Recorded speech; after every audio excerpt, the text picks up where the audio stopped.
जरांगे पाटलांना सपोर्ट करणारे आणि आंदोलनाच्या भोवती इवन जरांगे स्वतः जी गाडी वापरतात ती गाडीसुद्धा या वाळू माफियांचीच आहे। माझं म्हणणं असं आहे की जरांगे पाटलांच्या आंदोलनाला या वाळू माफियांचा सपोर्ट होता। वाळू माफियांचा सपोर्ट घेणं न घेणं हे कायदा सुव्यवस्था बघून घेईल, किंवा वाळू कुणी वडावी, कायद्याचा भंग कुणी करावा, महसूल कुणी बुडवावा आणि जे बुडवतील त्याला कायदा बघून घेईल। परंतु या आणि अशा माफियांच्या जीवावरती जर जरांगे आंदोलन उभं करून या महाराष्ट्रामधल्या ओबीसींच्या आरक्षणावरती जर हे चॅलेंज करत असतील, आरक्षणामध्ये घुसखोरी करत असतील, तर मला वाटतंय हे खूप मोठं पातक या लोकांच्याकडून, या मंडळीकडून घडलेलं आहे। आणि मुख्यमंत्री महोदयांनी फक्त यांना महसुलाचाच नव्हे तर ओबीसीच्या आरक्षणाच्या विरोधामध्ये जे काही षड्यंत्र या महाराष्ट्रामध्ये रचलं गेलं, दोन समाजामध्ये तेढ निर्माण करण्याचं कार्य या लोकांकडून झालं।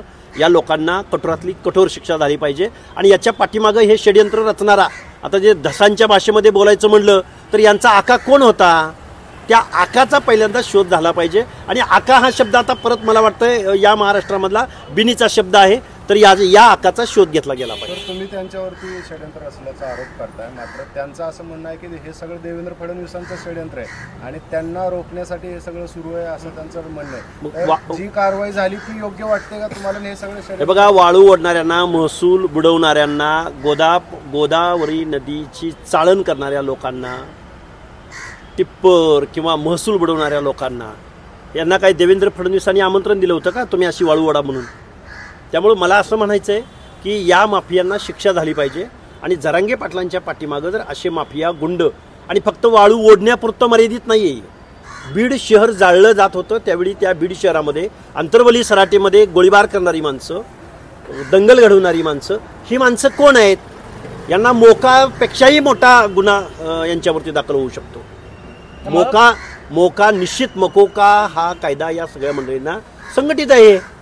त्यामुळे फक्त तडीपारीची कारवाई करून चालणार नाही, तर यांच्यावरती मोकापेक्षाही कडक कारवाई करायला पाहिजे असं माझं मत आहे। माझं तोंड बंद करायला फडणवीसांनी ही खेळ केली असं म्हणतात।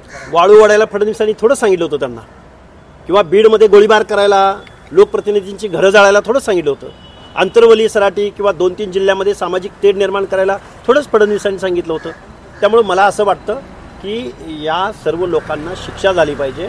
दुर्दैव या गोष्टीचं आहे की वाळू कुणी ओढावी, कायद्याचा भंग कुणी करावा तो त्यांचा प्रश्न आहे, पण ओबीसीचं आरक्षण, ओबीसीच्या आरक्षणाच्या विरोधामध्ये 10% SC-BCचं जे काय आरक्षण दिलं गेलंय त्याला ओबीसीने कधी कुठं विरोध केलाय? ओबीसीचं एवढंच म्हणणं होतं की ओबीसी अंतर्गत तुम्ही घुसखोरी करू नका, आणि जर तुम्ही घुसखोरी केली तर ओबीसीचं आरक्षण संपेल, ही न्याय मागणी होती। तरीसुद्धा ज्या नेत्यांनी, ज्या कार्यकर्त्यांनी ओबीसीची बाजू लावून धरण्याचा प्रयत्न केला, मांडण्याचा प्रयत्न केला, उपोषण करण्याचा प्रयत्न केला, त्या लोकांवरती याच लोकांनी 4 ते 5 वेळा फिजिकली अटॅक केलेले आहेत। आणि ज्या लोकांना तडीपारीची कारवाई झाली यामधल्याच लोकांनी माझ्यावरती पुण्यामध्ये येऊन हल्ला केलेला आहे। त्यामुळे त्यांना फक्त वाळू ओढण्याच्या संदर्भात किंवा तडीपारी नव्हे तर मकोकापेक्षाही कठोर कारवाई या मंडळीवर होऊ शकते। त्यांच्यावर हल्ला करणारे वाळू माफिया हो, त्याच परिसरामधली लोक होती, गेवराई तालुक्यातलीच मुलं इथं आलेली होती, 3-4 दिवस रेकी केली गेली, त्यात ते सर्व माहिती पोलीस डिपार्टमेंटकडे आहे।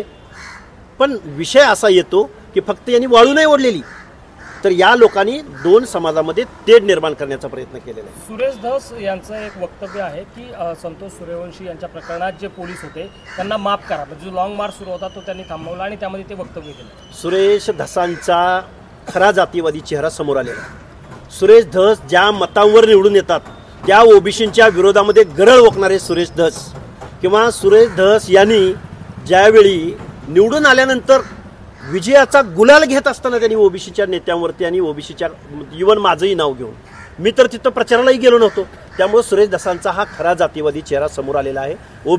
ओबीसींच्या विरोधामध्ये खरं काय आहे त्यांचं? खरं तर सोमनाथ सूर्यवंशी यांचे जे मारेकरी आहेत त्या लोकांवरती कारवाई करू नये असे सुरेश धस म्हणूच कसे शकतात? त्यामुळे सुरेश धसांच्या डोक्यावर इलाज करण्याची खरंच गरज आहे असं मला वाटतं।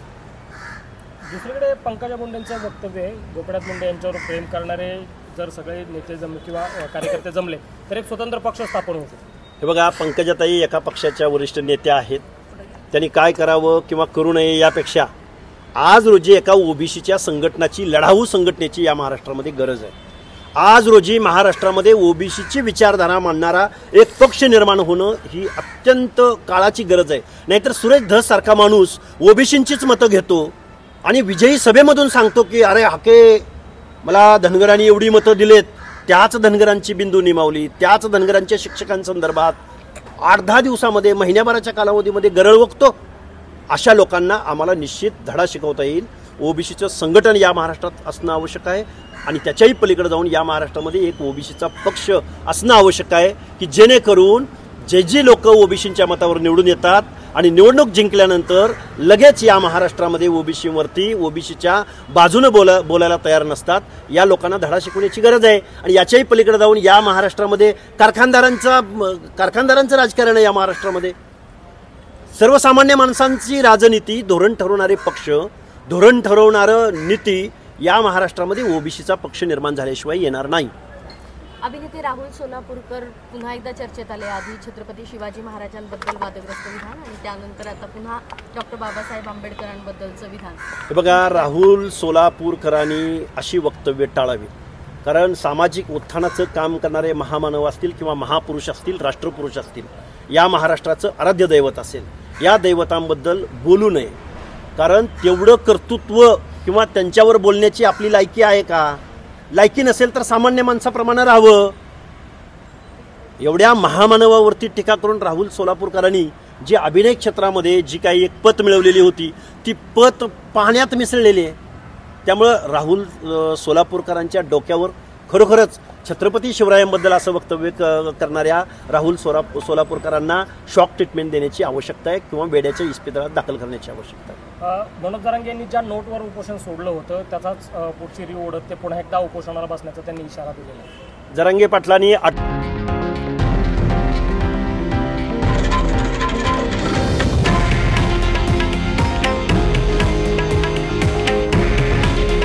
हे आहे देशातील नंबर 1 न्यूज नेटवर्क आणि आपण पाहत आहात TV9 मराठी. काळजी तुमची, हित महाराष्ट्राचं.